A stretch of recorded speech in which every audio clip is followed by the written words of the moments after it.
सुंदरवन नावाचे एक मोठे जंगल होते. तिथे सगळे प्राणी एकत्र गुण्यागोविंदाने राहत असत.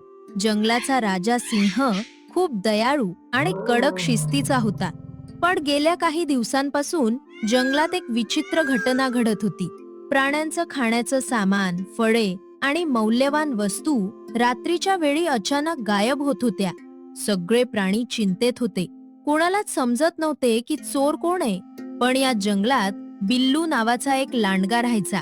तो दिसायला खूप गरीब, पण मनातून अत्यंत स्वार्थी, लबाड आणि अट्टल चोर होता. तो रात्री सगळ्यांच्या नकळत चोऱ्या करायचा आणि दिवसा प्राण्यांसोबत राहून चोरीचं नाटक करायचा. एक दिवस जंगलातील हुशार ससा चिकू आणि भोळा अस्वल भोलू झाडाखाली बसून चर्चा करत होते. त्यांचीही फळे चोरीला गेली होती. तिथे बिल्लू लांडगा डोळ्यात खोटे अश्रू आणून आला. अरे रे चिकू, अरे भोलू, काय सांगू तुम्हाला. काल रात्री माझ्या गुहेतून कोणीतरी माझ्या आवडीची रताळी आणि मधाचे पोळे चोरून नेले रे. या जंगलात आता कोणीच सुरक्षित नाही. हो ना बिल्लू भाऊ, माझ्या झाडावरचे सगळे गोड आंबे कोणीतरी रात्रीतून पळवले. मला तर भूक लागलीये. हो का बिल्लू, तुला कोणी संशयास्पद दिसले नाही का? तू तर रात्री उशिरापर्यंत जागा असतोस ना? अरे नाही रे चिकू, मी तर रात्री लवकर झोपतो. आणि हो, मला वाटते की ती शेजारच्या जंगलातील टोळी असेल. आपले प्राणी तर असे करणार नाहीत. बिल्लू तिथून निघून गेला. पण चिकू सशाच्या मनात शंकेची पाल चुकचुकली. बिल्लू बोलताना खूप गडबडला होता आणि त्याच्या नखांमध्ये आंब्याचा पिवळा रस लागलेला चिकूनं पाहिला होता. चिकूने लगेच जंगलातील इतर प्राण्यांना, माकड, हरण आणि शहाण्या घुबडाला एकत्र केले. मित्रांनो, मला पूर्ण खात्री आहे की आपल्यातीलच कोणीतरी चोर आहे आणि तो दुसरा तिसरा कोणी नसून लबाड बिल्लू लांडगा आहे. काय? तो बिल्लू? तो तर दिवसा सगळ्यांना मदत करतो. आपण त्याच्यावर कसा संशय घेणार? चिकूचे म्हणणे बरोबर असू शकते. लांडगे खूप चतुर आणि स्वार्थी असतात. पण राजा सिंहाकडे जाण्यापूर्वी आपल्याला पुराव्याची गरज आहे. आपण त्याला रंगेहात पकडूया. चिकूने एक मस्त प्लॅन बनवला. त्याने जाहीर केले की उद्या भोलू अस्वलाच्या वाढदिवसानिमित्त जंगलाच्या मधोमध एक मोठी मेजवानी असेल, जिथे भरपूर काजू, बदाम आणि सोन्यासारखे चमकणारे हिरे एका मोठ्या पेटीत ठेवले जातील.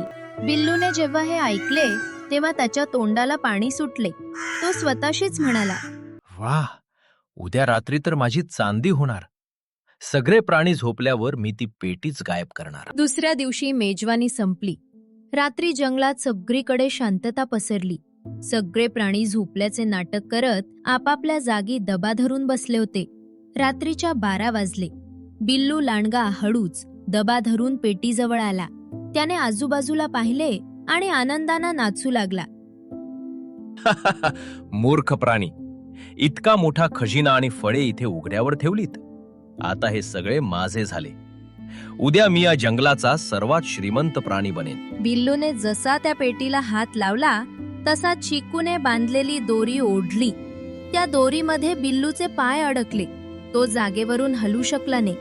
बिल्लू चिकूच्या प्लॅन मध्ये पूर्णपणे अडकला. सगळे प्राणी टॉर्च आणि मशाली घेऊन बाहेर आले. बिल्लू रंगेहात पकडला गेला होता. प्राण्यांनी त्याला बांधून थेट राजा सिंहाच्या दरबारात हजर केले. सकाळी सिंहाने गर्जना केली. बिल्लू, तू या सुंदरवनचा नागरिक असूनही प्राण्यांचा विश्वासघात केलास. सर्वांचे अन्न आणि वस्तू चोरल्यास. बोल, तुझे काय म्हणणे आहे? महाराज, मला माफ करा. माझ्याकडून खूप मोठी चूक झाली. मला वाटले की कुणाला समजणार नाही. हा ससा खूप हुशार निघाला.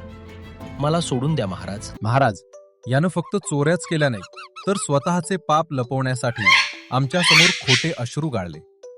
अशा स्वार्थी प्राण्याला जंगलात जागा मिळता कामा नये. योग्य बोललास चिकू.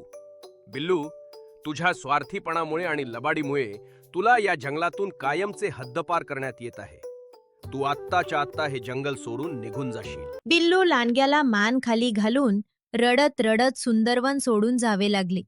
त्यानंतर जंगलातील चोऱ्या थांबल्या आणि सगळे प्राणी पुन्हा आनंदाने राहू लागले. या गोष्टीतून आपण काय शिकलो?